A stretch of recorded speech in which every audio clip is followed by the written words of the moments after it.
You're listening to the AFTERBUZZ TV Network, now the largest new media platform on the web, and your #1 source for after-show entertainment. Very good, Keith Johnson.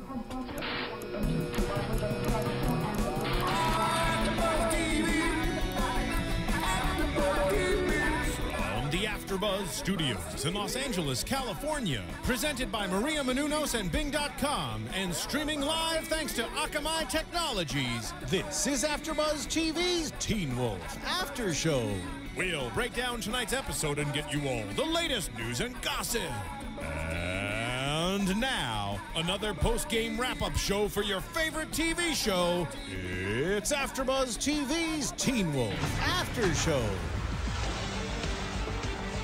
Hello, AfterBuzzers. Bing is for doing, and we're here doing our very first AfterBuzz TV after show for MTV's Teen Wolf, Season 3, Episode 1, Tattoo. Joining me, I'm your host, Kristen Snyder, and joining me is Corey Trench, who is a current assistant editor on Teen Wolf. You may have seen his work in Punk'd or the Justin Bieber documentary. Yes. Across from me is Anik Dufour. Dufour. Like, what can I do you for? Oh, well, everyone will remember that. Yes.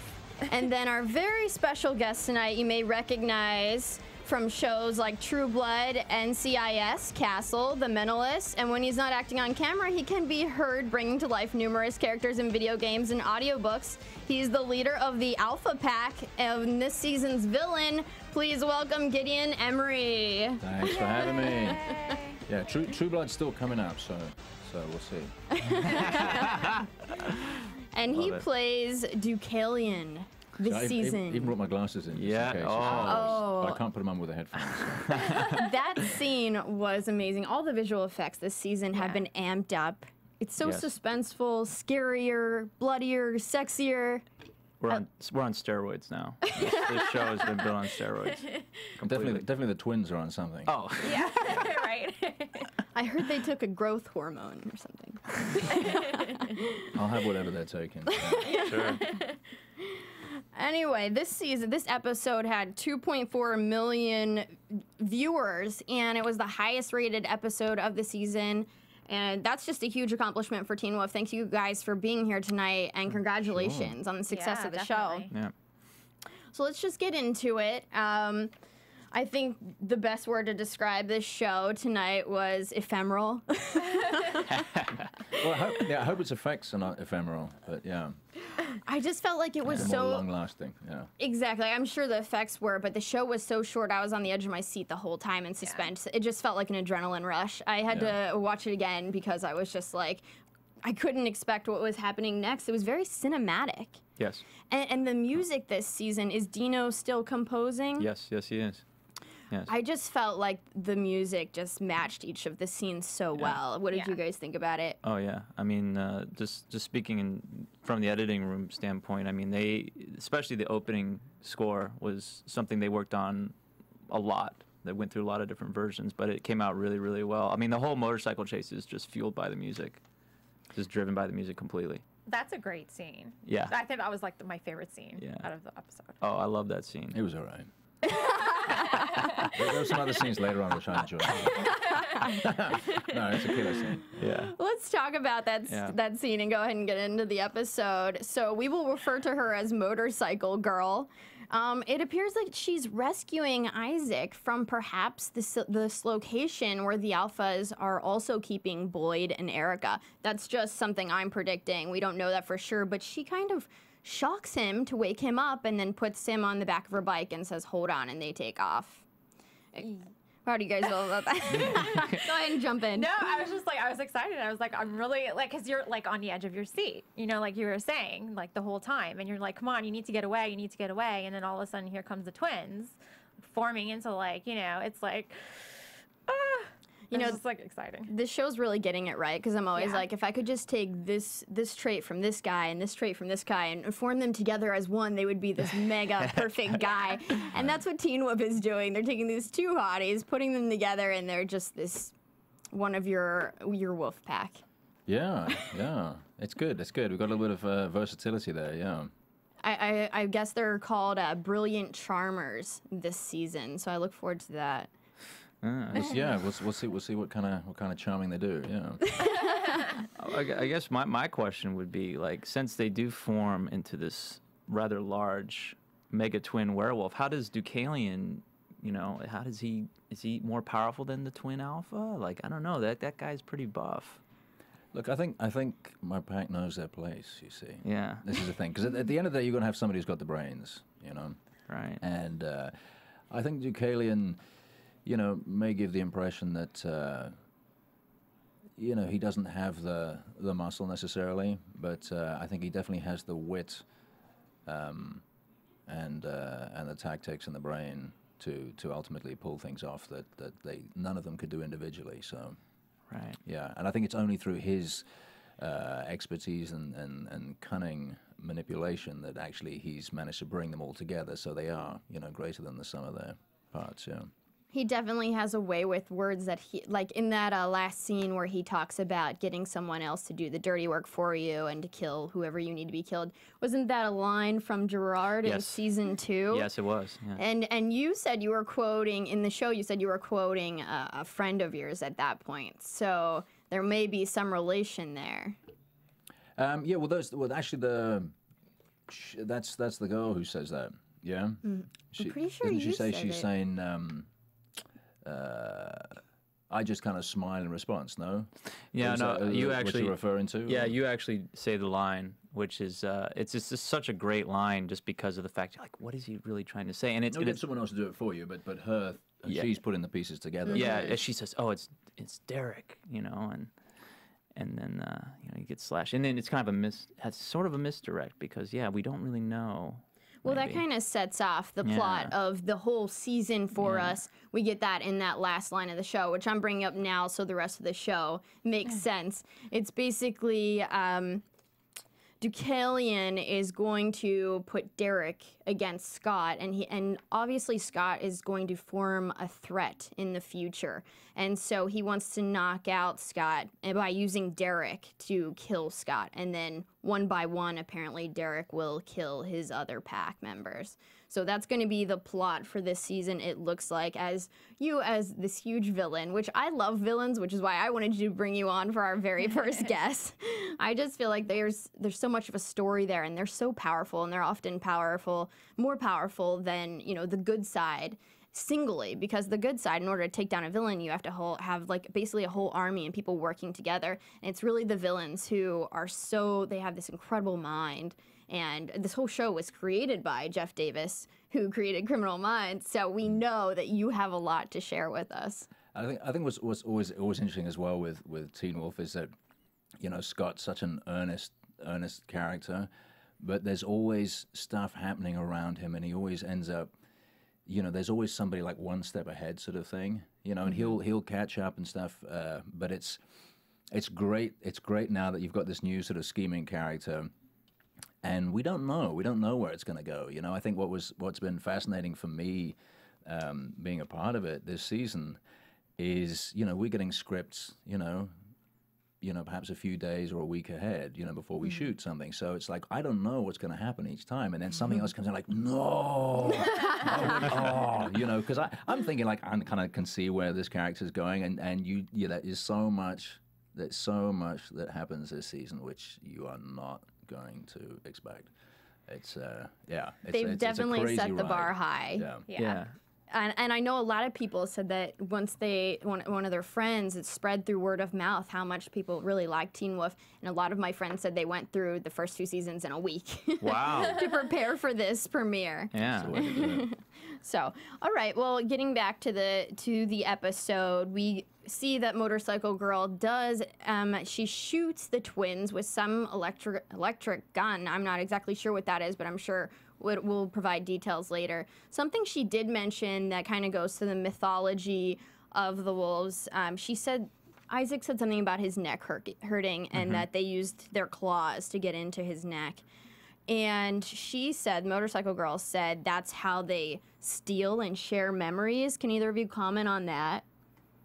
Well, Jeff likes to, expand upon the werewolf mythology, and I guess in his world, that they can do that. They can transfer memories and sometimes retrieve memories from the minds of others. You know, if they need to extract information. It plays such a huge role, especially in the later episodes. But for now, it's just setting up like what does Isaac know? Like what did he see exactly?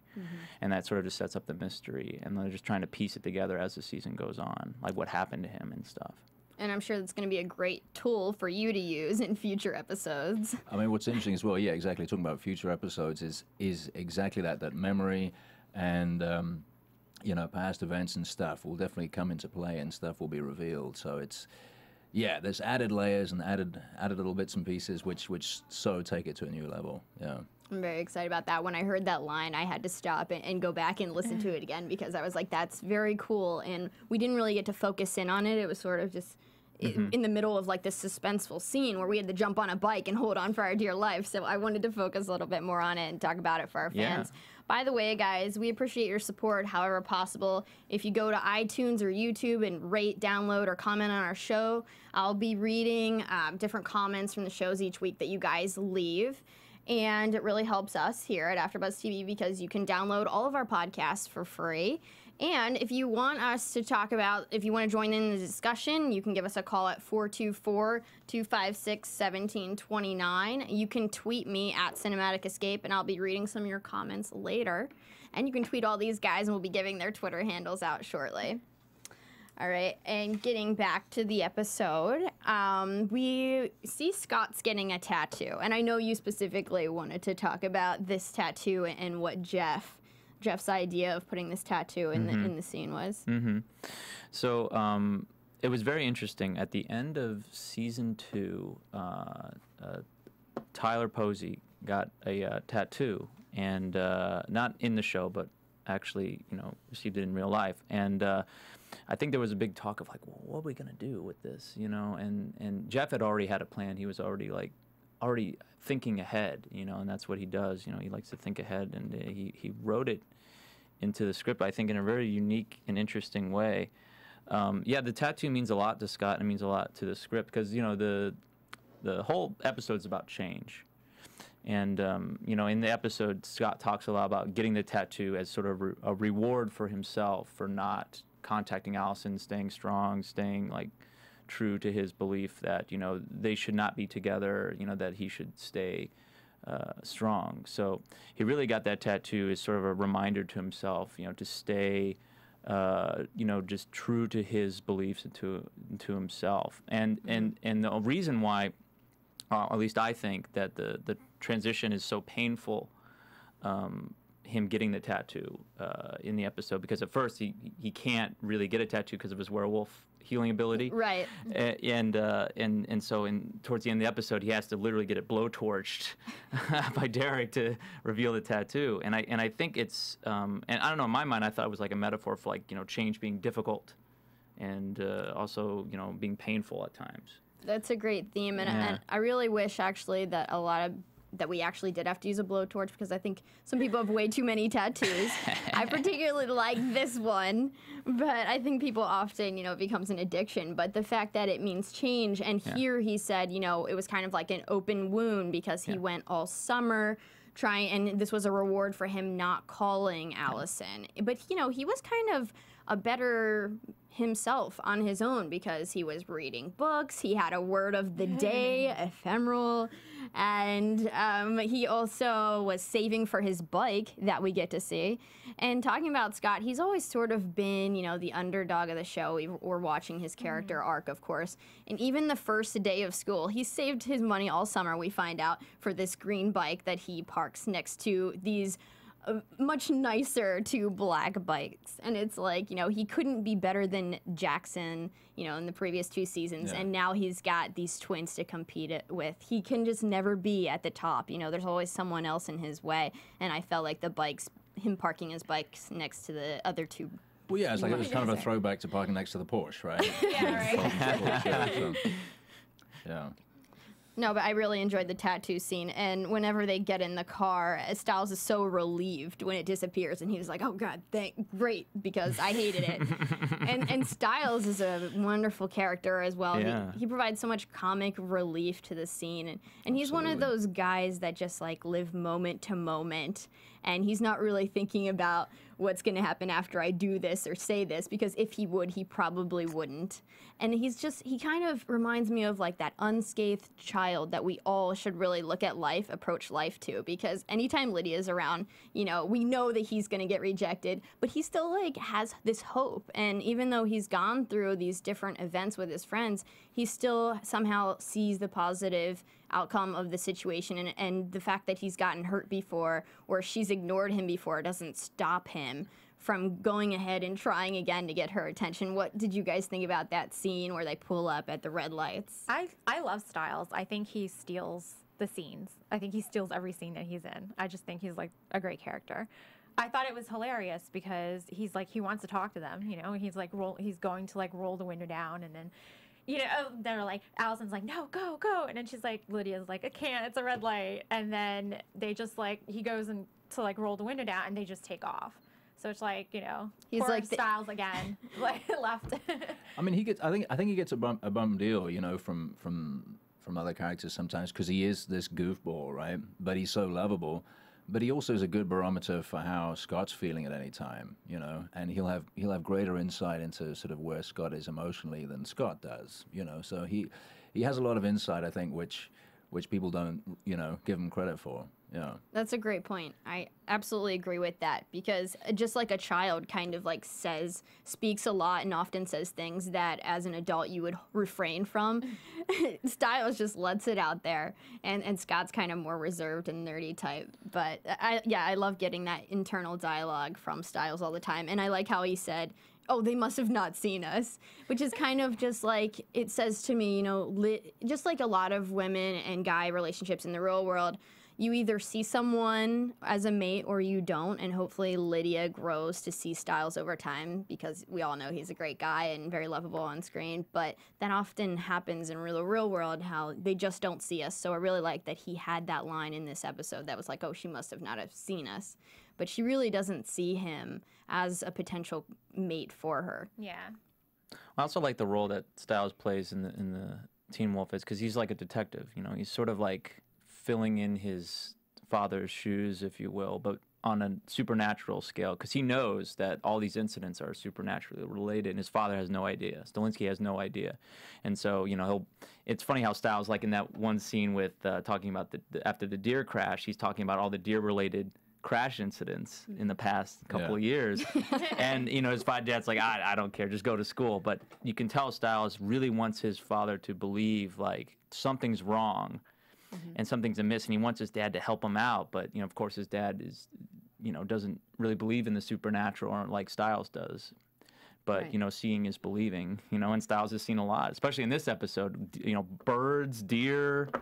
Yeah, also as well, like, I mean, getting some recognition from his dad, you know, 'cause he rarely gets that. And then it was funny, because I was watching a little bit in the sort of the marathon leading up to the premiere, and there's that one episode where he finally gets to go on the pitch to play. And like Stilinski's like, he's like, that's my son on the like that. field. And it's like, okay, yeah. and it was a cute little moment, you know. And there's sort of here and there they have those moments where, they've been through something hectic or whatever, and there's like I think there was one scene in a previous season where I don't know, he just like hugged his dad or something like that. And just this sweet moment, and like I love. It's such an easy show to get into, the show, but I love, as an audience member, just watching those little moments. And like one of the biggest moments for me, watching the first season, was where Scott's kind of struggling to, when he gets emotional, not to kind of turn, and he's in the class, and I think he's getting yelled at by, you know, coach or somebody, and he's, you know, kind of breathing, he's going to turn and whatever and stuff, and then. I keep wanting to say Crystal. Allison like reaches back her hand or whatever. Excuse me. and then just kind of like takes his hand, you know, and there's just that little moment of like sort of just connection, and it'll all be okay. And I'm like, oh, it kind of slays me, you know, like seeing them, you're like, why am I getting sucked into this? You know? But it's great. They're these real moments, you know, you can totally relate. And I mean, he's a werewolf, and she's going like, hey, it's okay, you're not gonna, you know, I'm here, you know, but you can totally relate to that stuff, you know. Absolutely. Yeah. I mean, the whole metaphor of being a wolf, and I also like just how it would cure, you know, any ailments you have, like as your character, which we'll talk about more later on, but it seems like you're blind, and then as a werewolf, you were able to see. I'm not sure if you guys are allowed to comment on that, but just like Erica had the seizures last season, and Derek recruited her to kind of heal her ailments. Is that something that you guys are allowed to talk about? There's definitely, I mean, there's definitely qualities that they have, that the werewolves have as werewolves, which they don't in their human, you know, lives. Yeah, so yeah, I mean, that definitely plays in a little bit, I think, for sure. I thought initially you were going to say that I was blonde, and I was blonde when I was a kid, and then my hair just got progressively darker, but it has nothing to do with the show. So. I have a bit of an accent. I'm from Pittsburgh, Pennsylvania. So, country. I have an accent too. Really? You have a great accent, which we'll talk more about later, but I'm sure the viewers and iTunes listeners are going to enjoy your voice much more than mine. Getting back to this show, we find out that Jackson awoke as a werewolf, and Derek kind of gave him the 101 of being a wolf, and then he took off to London, and she refers to it as an American Werewolf in London, which, if people didn't get the reference at home, that's a 1981 comedy horror film written and directed by John Landis, so that was a nice throw in there. And apparently Allison was in France for 4 months, and Scott didn't think she would be coming back, which we see she obviously is. And they're about to go on a double date, which we can only assume is with the twins from a later scene. Yeah. Yeah, I mean, if the point. twins are going shirtless, I mean, might as well, you know. I mean, I join in, you know. So then we get this scene with the deer that's been terrified that crashes into the windshield. And I'm sure as editing, you could talk about that. Oh yeah, scene. that deer! Wow. I mean, that was like something that was just incredible, because like when they shot the scene, it was just green screen. You're looking out the car window, and then we have this temp text that says on top of it, when we're doing the rough cuts, like deer crashes through window, and I'm like, what are we gonna? I mean, really, we're gonna see this? And then it's incredible. We went through a couple different versions to get it right, but it's amazing how the process of that, getting it correct with the deer running through the window and the glass all being, CG, it just looks so cool in the end. But as far as the scene went, everything sort of, it's interesting how we came out of this levity of there being this back and forth, like, oh, you can't see me now, like very high school, sort of like you got to dodge your crush or something like that because you're too embarrassed. And then we're back into Teen Wolf land, which is the horror. And it's all about the horror and the thrilling aspect of it, and the unexpected, which the deer represents, is the unexpected and the supernatural force that's scaring this deer to death. And you can tell that it really brings the audience like this. Oh, what's going to happen next? After seeing a deer crash through a window. Right, and of course Styles is on it immediately and speculating. Yeah. And we can go ahead and talk about the other animal incidents that happened. I mean, what about when we're in the classroom and Styles, notices Lydia's bandage, and we find out she wasn't bit by her handbag, but by her dog Prada. And then all of a sudden, we get these birds just bashing through the windows. Hitchcock style. Style, and pecking away at the students. Yeah.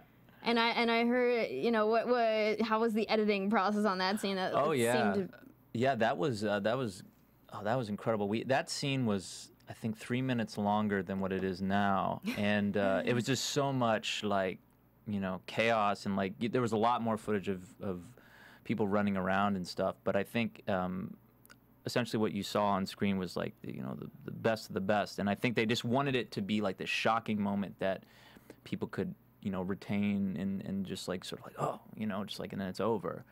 It's it's the type of thing where especially most of the shots were, all the birds were CG except for the one on the girl's head that was like wrapping at her head or whatever. So like a lot of that was just, you know, making sure that we were able to sell the scene as being this unexpected, scary scene, but also not going too long on it.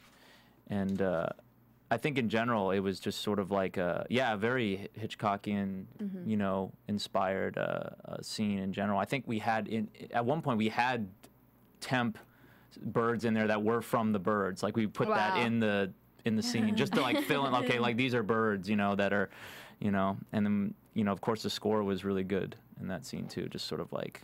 And then it was obviously a rights issue with Tibby Hedren estate and stuff. So. And I did hear that early on, when you guys were doing like a temp thing for it, that Max and Charlie were in these feathered suits. Yes. But it didn't play. They just, you know, they couldn't get in the role of being a bird, you know. Right. It's just like they just never took to the air. It just it was a lot of hopping and not enough flying apparently. So you know. I mean, you have to have like really great actors, like because I mean you're filming in front of a green screen. You have to imagine and stuff like that. And even with like the birds and stuff, when you see them coming, the extras. I'm not so much the principals because you know they're all great actors, but like the extras and stuff have to be good and attractive. Always. Otherwise, I mean, it just looks bad, and it's gonna look fake, and it's not. Yeah, they had a wind machine going. They had a lot of things going on in that scene. They had the wind blowing around, so you could get the effect of birds flying and papers flying everywhere. And then also they had this little contraption that would go around with, like, you could see bird shadows on the ground, and like yes, people had to like long takes of people freaking out, and then they would, and it was so loud too. Like we had to. Foley all the crowd yelling and desks moving and stuff like that. That all had to be put back because the wind was so loud, the wind machine. So a lot of it, yes, the acting, they were like intense for like minutes at a time, and then they'd have to stop and take a rest and then go back into it again. A lot of yelling on this show. And a lot of screaming. There's a lot of screaming on this show. It's necessary. Yes. In this scene, we meet the teacher, the English teacher, Mrs. Blake, and is it kind of startling that she just happens to have everyone's phone number and texts them all at once? Gonna say that. What kind of mass texting system is she using? And she seems to know an awful lot about her students here. Like, who knows all their, you know, the students' phone numbers? I mean, I'm sure you fill that out. That's a way to make an impression, though. You know? I think like, okay, miss. You know, but I'd listen. Yeah, I mean, some phones have a delay though. Everyone sort of, well, I guess they did kind of get it delayed. It was great the way it was done. I really love that. And of course, Scott does eventually get taken out of the scene so that he can go to the hospital and deal with the other storyline. But before that, I want to just talk about the other animals that we see. Sheriff Stilinski goes to see the veterinarian, Dr. Deaton. And he was going to call him because he thought there was an issue, someone killing off animals, but he then realizes that the animals had committed suicide, all of them. And that just goes back to talk to the deer and the birds. All these animals are terrified because something is coming. Or is it already here? Because the alpha pack is in town, but it seems like the way these animals are becoming aggressive, biting Lydia and getting mean and killing themselves and running out into traffic. And maybe there is something more even coming because the Alpha Pack has arrived. They're in town, so more horrors to expect, I guess. And then we go into the hospital scene, and we meet a lot more of the Alpha Pack because Isaac is there and the motorcycle girl, and they're trying to, you know, keep Isaac under wraps, and he's going into surgery and telling Scott's mom that Scott is his emergency werewolf contact. Emergency werewolf contact. You always gotta have one. Hopefully he filled that out. Do you have an emergency werewolf contact? I'll have to check. I need them on speed dial. So that Scott gets there. Yeah. Scott arrives in time as, you know, Isaac was dismissed from the surgery because his heel had presumably his wound had healed. But did we get to meet another Alpha member, Cora, is it, that was actually injecting him? No, Kali. Oh, that's Kali, yeah. That's Kali? Kali is, the the one that injected female, him? yeah, Alpha. And then also showed up in the end in the locker room, because we didn't quite learn their names yet. Yeah. So I'm speculating, but Yeah. okay. So then Scott sees Ennis, another Wolfpack member, Alpha, and he's the one he's kind of bald and the one that's taking Isaac into the elevator. And just as he sees this, he realizes that this is, not an actual nurse. And the elevator fight scene happens. So before we go there, how cool though is those latex gloves with the nails just poking Can you through? tell us about that? Because we obviously don't know. Yeah. No, I mean I'm not involved in that. I wasn't involved in that scene, but it's just obviously he's a werewolf. But I love the fact that it's just that little sort of giveaway that there's that little sort of turn that perhaps the nails grew like sort of through the latex glove after you put them on, or perhaps they're already there when you put them on. Who knows? Because it would be kind of a delicate thing to do, I guess, to put them on while the nails were already out. Either way, it's too cool. Yeah. What's it like wearing those nails though? Because you have them on in the. Yeah, I have them on here and there. They're fine. They're fine. They're not as cumbersome as you might think. I did a movie which I'm not going to mention, but I don't know, about 15, 12 years ago or something. Oh, mention. Where I was like, it was called The Sorcerer's Apprentice, but it's not the Nick Cage one. It's, and yeah, I decided, my character basically could morph back into a rat. That was my little, I was a rat and then, in my human form, I was a human, but I wanted to retain some rat-like thingies, so I persuaded the director to let me have claws when I was in my human form, so then I got some nasty ones, but like glued on, so I had them glued on for like 6 weeks. They were permanent. Oh, wow. Which was, I realized what it's like for women who have longer nails, just doing your daily stuff. And the time I had a car, I didn't have like electric windows, so I remember doing like sort of trying to wind down, because you can't like, I want to hold it like this, but I couldn't like hold it, so I was doing this sort of delicate kind of wind down the window thing, and trying to do up your pants and stuff. It's just it's not a good thing it's not a good look for a guy. It's really not. But it's kind of cool though, because there is something deadly about it. Absolutely. Yeah.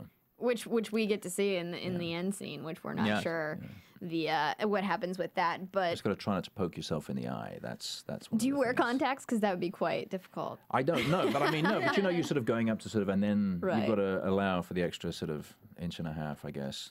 When you were wearing those, did you have any accidents? No. And if I did, I wouldn't tell you. I've had a stumble here or there, but that's more a visual thing. Yeah. Do you ever have one that like pops off like right in the middle of a scene? Oh yeah, that happens fairly frequently. Yeah. Yeah. There goes the and press-on then nail everyone's was go like, flying. hey, and then everything has to stop, and Back to one. yeah, exactly. So the elevator fight scene with Ennis and Scott is really where the music really kicked in, and it was such invigorating, motivating music. I was like, I need to like get up and dance. Yeah. It was just like, I want to fight somebody right now. I'm going to throw someone in an elevator. Yeah. That's probably why it's not elevator music, though. They normally play like the classical music in an elevator. Possibly. Yeah, no, that scene was cool. Yeah, that's like sort of like, one of the first fight scenes in the whole thing, and you're just like, okay, like Scott's gonna take on this alpha, and he's getting his butt kicked the entire time, and that's when Derek has to save him. Kind of bittersweet for Scott in a way, because it's like, Scott's sort of like Derek. I don't know. They see him have this older brother, little brother kind of relationship a little bit, so like the it's just kind of interesting to see that, Derek saving Scott, That was a great way to reintroduce Derek's character, him just kind of coming in, and Ennis was like, don't you know who I'm dealing with? I am the alpha, and then he pops in and says, I am too, and, chucks him across the room.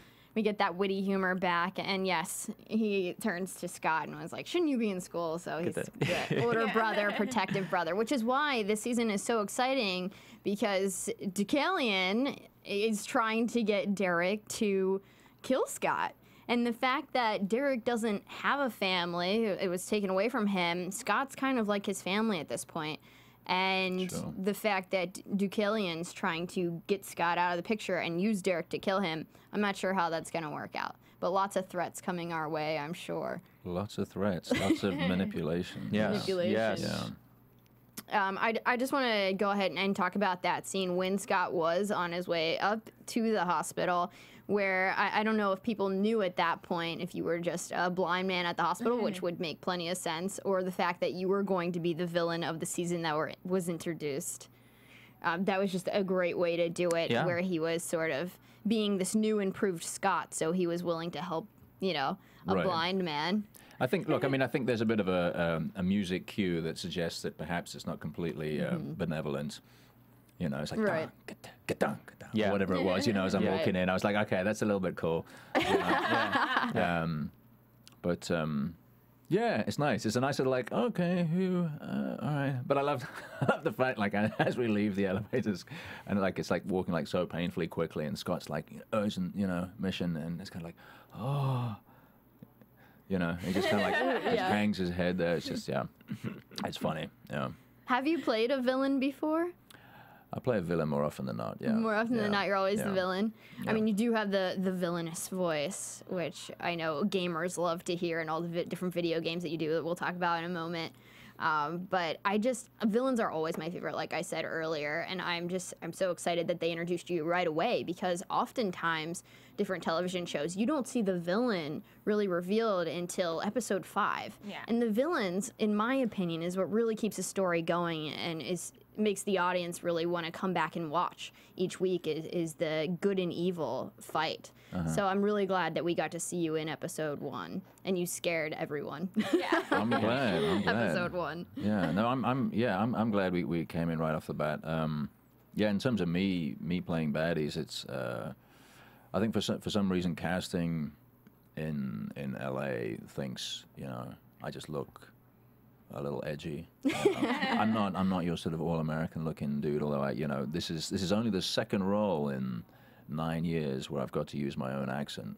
Wow. Everything else I've done has been either American or Russian. I play Russians quite often, like I was a baddie in Takers, Matt Dillon movie, like a Russian mobster with like tats and hair and a beard and stuff. So what's nice is I'm hanging around for a little bit. Oftentimes it's like sort of bad guy, here I am, and then they kill me. So that's the worst part about it in most films and shows, that you don't get the villain until the end. That's like revealed who the villain is.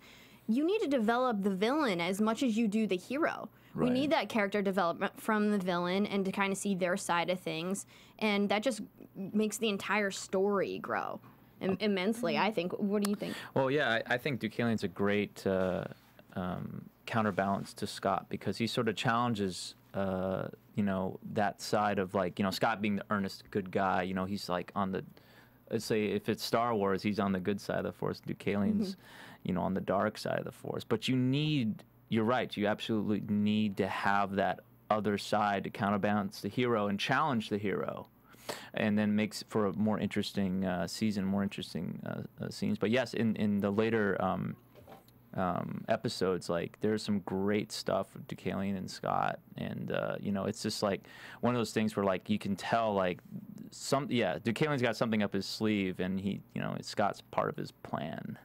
I think what Jeff does really well is it's just he writes intelligent characters, and I think he's really created an intelligent villain here, whereas oftentimes they can be very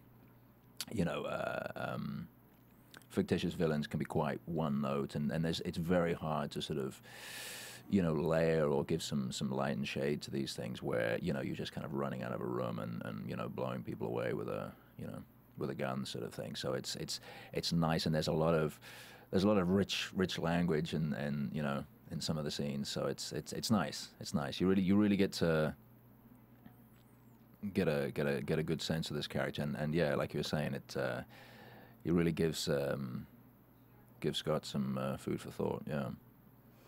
I'm looking forward to it. I really can't wait. I mean, and I really love, I hope we get your backstory as well, which I'm sure Jeff will provide. But, the best thing about villains is, like, their scarred past. And when people have scars and they get them removed or fixed, I'm like, why? I'm like, that is who you are. That's what makes a person. So I'm sure that this villain, Deucalion, also has a very scarred past, and I can't wait to hear that.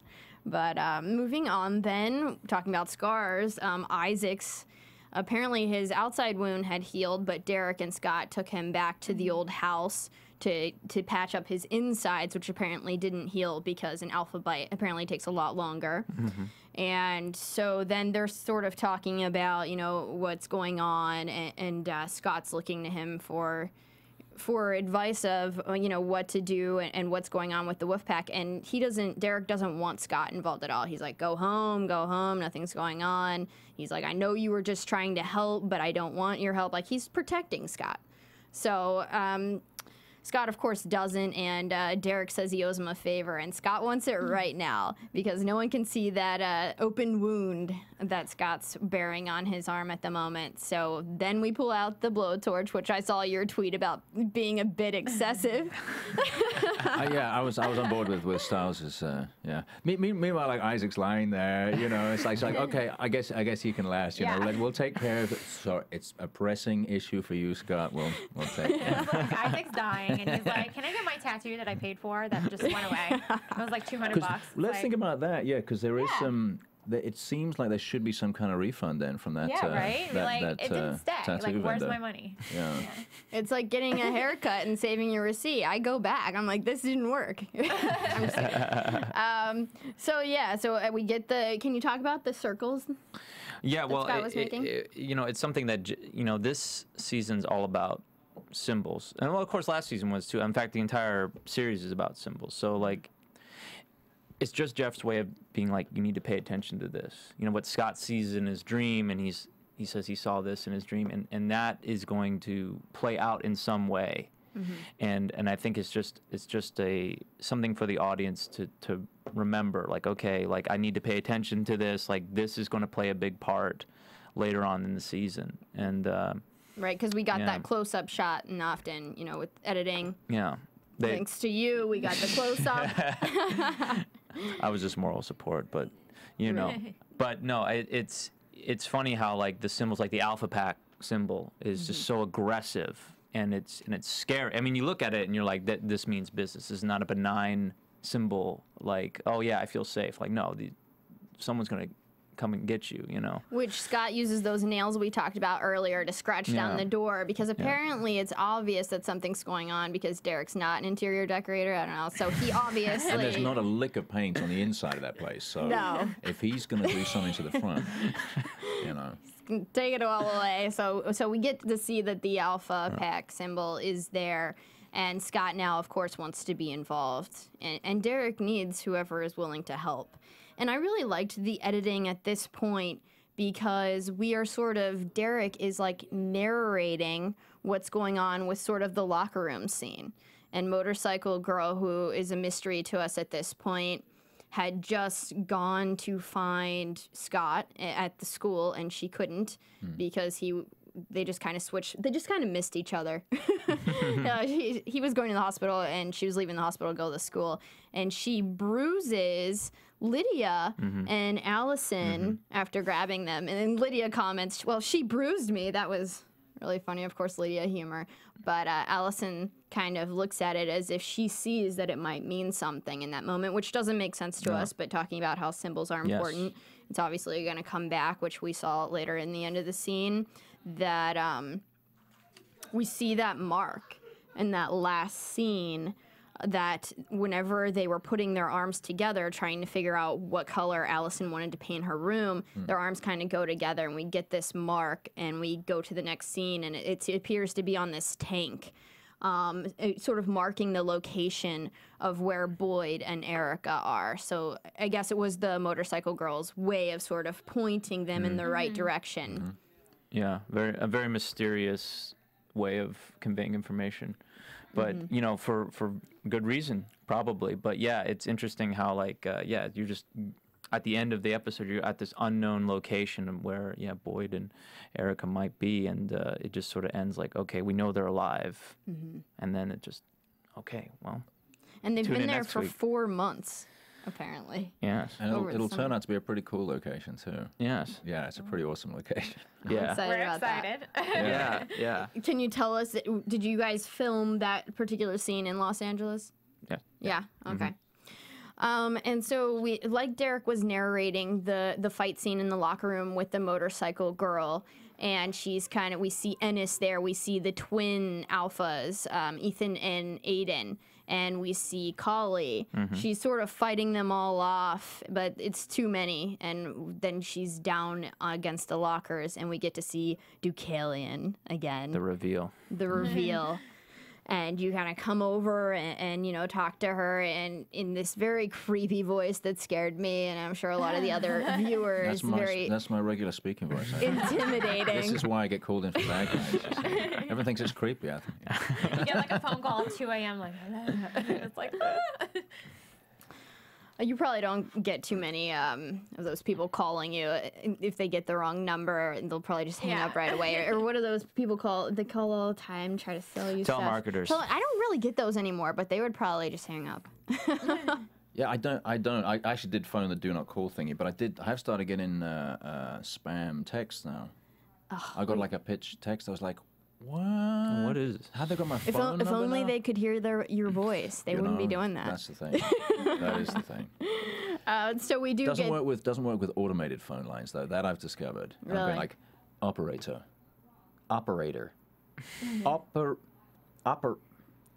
Please choose from the following 7 options.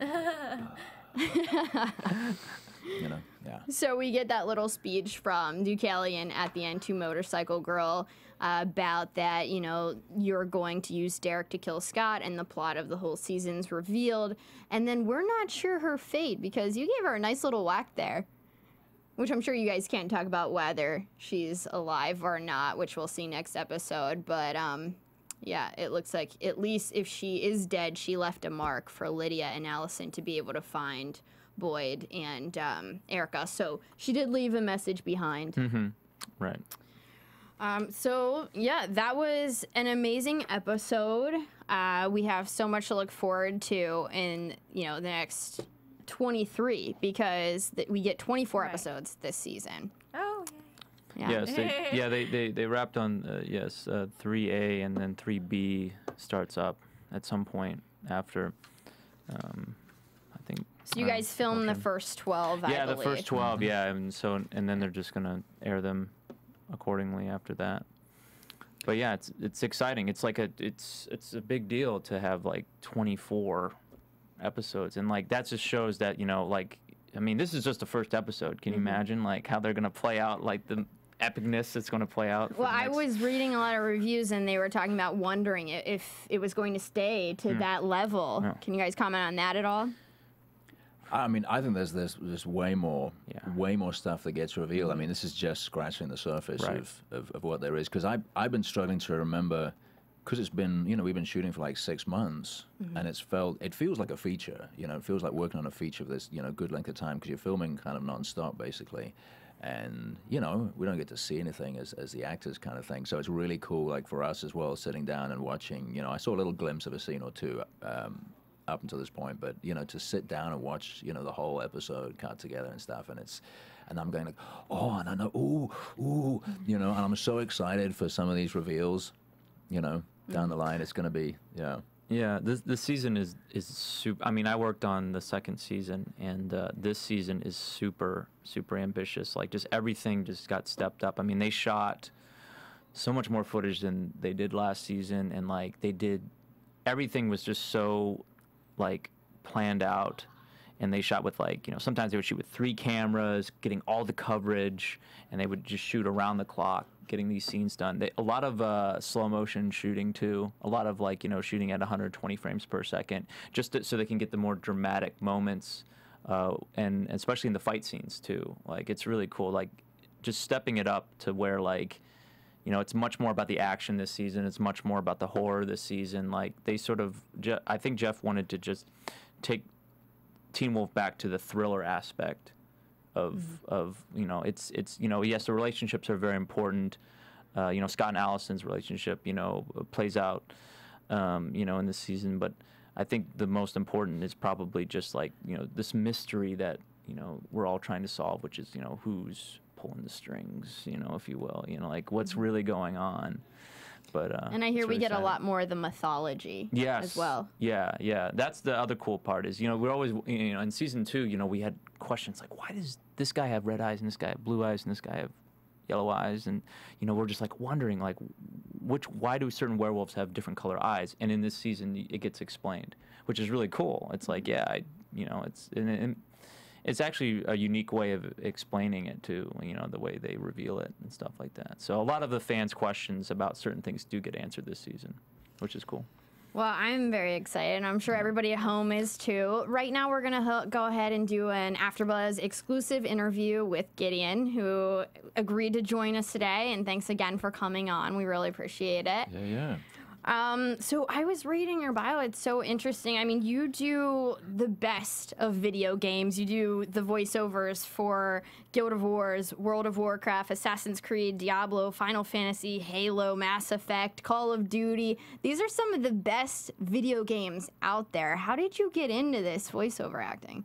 I started doing voiceovers when I was in South Africa before I moved here. I was originally from the UK, and then grew up in the UK and then moved to South Africa when I was a kid.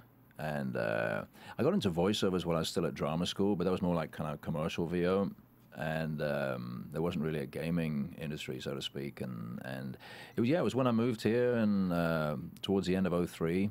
And I kind of credit Final Fantasy 12 with being, my sort of big break, if you will, which was like one of the first couple games I worked on, and I played a character called Balthier, which is, it was kind of a big character, and it's a huge franchise, and got a lot of sort of attention from that, and that was a good springboard into gaming, Yeah. I read that you were an only child and you kept yourself amused. Amused by imitating voices from radio, TV, and turning your life into acting was like the logical progression of it. But so I'm just always really thrilled by people's backgrounds, and that obviously transforms who we are as adults. So I'm sure that had a big part of your voice acting. Yeah, I mean, it really was me keeping myself amused. If I give you like some of the early stuff that I did, it's going to completely date myself, and and no one's going to recognize these references perhaps. But I mean, Casey Kasem,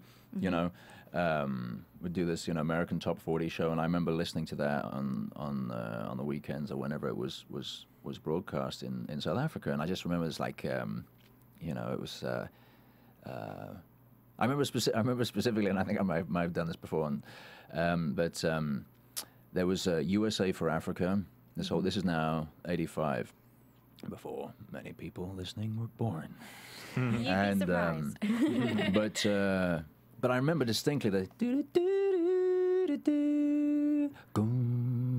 and then there was like Casey Kasem like, buy an extra copy and give it to a friend, and he would always do that. It was it's a long distance dedication from Janet. Janet sends us out to Paul, who she met back in whatever, and they met at a truck stop, and they never saw each other again. So, Paul, wherever you are, this is for you. It was.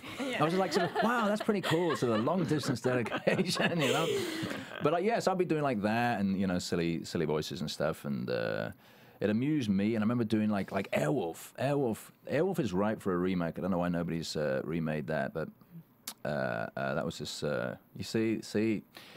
No one's gonna remember this stuff. But anyways, they had it was all about this like souped up chopper. And Jan Michael Vincent and Ernest Borgnine was in that, and it was this chopper made a sound because it would come out of this kind of like, I guess it was like somewhere in the Grand Canyon or something, but there'd be this sort of hollowed out type cone, like the most enormous anthill you've ever seen, and the thing would, and then it would always do this sort of jet speed sort of flyby thing, which was just an awesome sound. I won't do it now because I'll kill the mic, but. Yeah, so it's kind of messing around with that sort of stuff, and I mean, I remember distinctly reading the back of like shampoo bottles and stuff, when I was in the shower, trying to sound like the commercials I heard on the radio. That's an incredible talent. so- Yeah. I feel like everyone has a super sense. I can't really hear or see very well, but I can smell like from a mile away. And I feel like yours must You be. can smell me from across the table. That's what you're telling me. I might be a werewolf. I'm not sure, but I do have some qualities. But You got some red claws as well. I do. Yeah. Anyway, I just feel like, you probably have a very superhuman hearing strength and being able to imitate these voices. I don't know. I mean, I think it's maybe it's kind of like a sort of a musicality or something, But it's definitely, it was definitely fun, and it kind of kept me amused. And I did, I started off doing stand-up comedy. Wow. And I would do like sort of impersonations and that kind of stuff. And then I sort of actively stopped doing that because people only saw me as a funny guy. And then it's kind of weird that, eventually once I moved here, I couldn't get, I don't think people would give me like a line on like a sitcom, unless I was like the bad guy, There could be a but it would very be- funny bad guy. But inside me, it's hard to believe, but inside me is a Hugh Grant, I believe it. Yeah, I can kind of see it. You were telling us earlier that you recently worked on Survivor Type, and it's making the festival circuit right now. Can you sort of tell us about your role in that? Yeah. So this was last year. We made this movie, and it's a short film. It's based on a Stephen King short story by the same name, Survivor Type, and it's just a great story. It's for want of a popular culture reference, it's like 127 Hours meets Castaway, and you've got this guy who's a lone survivor of a shipwreck disaster, and he's a little cocky in the beginning, and then he realizes that help is not coming, and he's a little bit stuffed. And he's on this rock, this basically pile of rocks. There's no vegetation there. There's nothing there's no coconuts and stuff. There's like nothing to live off. So it's he goes to sort of desperate means, and he ends up having to do some pretty gruesome things to himself, and he kind of goes insane. But it's a great vehicle because it's for the most, it's like I think it's maybe like 31 minutes long or something, and sort of 29 minutes is just me. Wow. Kind of sort of sitting on this rock, and it was just a great acting exercise because you don't often get that opportunity to kind of sink your teeth into a role. I'm getting to sink my teeth literally into Teen Wolf. So it's cool to kind of to be able to just go through the whole gamut, of emotions and stuff. So so that's doing the festival circuit. We've won a couple awards and stuff. I know we've got a festival coming up the end of either June or July. Don't ask me which it is, though, but survivortypeshort.com, I think, is the website. Great. Everybody should go and check that out. Sounds awesome. Otherwise, GideonEmery.com has links to everything. Perfect. Well, thank you so much for coming on the show today. It was Pleasure. amazing having you and getting all this Yes. inside information. And now we're going to go ahead and roll into predictions. And now, your AfterBuzz TV predictions. Me? Sure, you go ahead and start us off, Anik. I have you know what? I have too many predictions because it just looks like such a great season, and I can't wait to see it. I predict that Allison and Scott. This is weird saying predictions when you have an editor here and like somebody who's like, on the show. They know a little bit more than we do. Yeah. That Allison and Scott will get back together, possibly, and then I think that maybe Styles and Lydia may do like a little hookup, but it's not going to be like a full-on relationship. At the moment, she's with Aiden. Which apparently Aiden's looking for a relationship as he asks for another date in this episode, and she's just like, meh. She just wants a boy toy right now. I know. She's so cute. I love her. I think that Derek is going to kind of go to the evil side, You do. which is good for me. I mean, as long as he does it shirtless, I can't really complain about that. Will we be seeing Deucalion shirtless? We'll have to wait and see. There was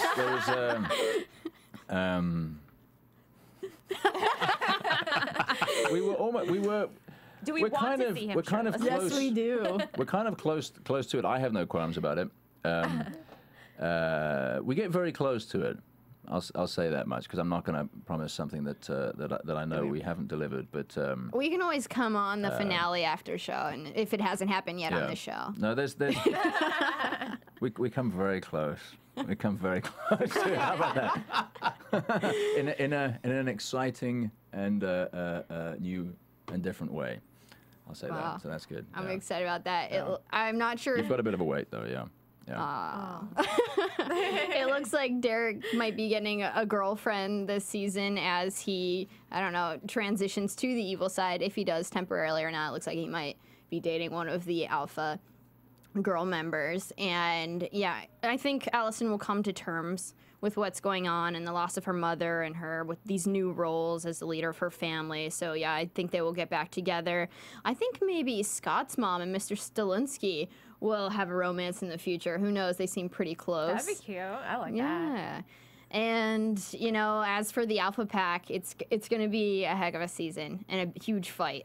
This is just going to be one huge war. It's building up to something epic, I can tell you that much. It's just like, it delivers. Completely delivers, you know, on all levels. It's just a great season. I'm happy to work on it. It's really cool. Really cool to see the whole thing. Thank you, Corey, again for joining us. I think Corey's going to try to join us weekly. And Gideon, please come back whenever you know, your schedule provides for it. Hey, guys, thanks for joining us. You can find me at Cinematic Escape on Twitter. Corey, where can we find you? You can find me on Twitter. My handle is Corey Trench, spelled CoreyTrench. And you can find me, Anik Dufour, on Twitter and Instagram at JustAnik, and my website, AnikDufour.com.